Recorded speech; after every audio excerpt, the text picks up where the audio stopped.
دعاء الاستخارة. النبي عليه الصلاة والسلام كان إذا حزبه أمر فزع إلى الصلاة. أنت لما بيحزبك أمر بتجري على مين؟ جاوبي عليها جواكي.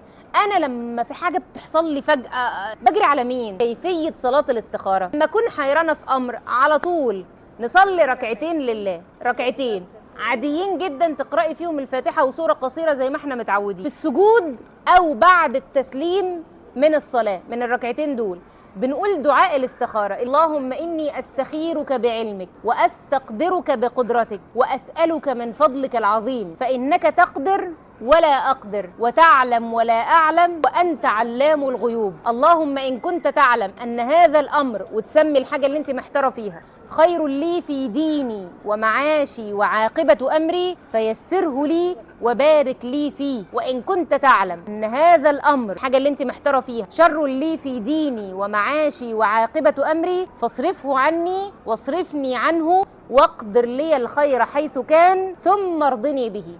ده دعاء الاستخارة، كله تفويض وتسليم وتوكل على الله.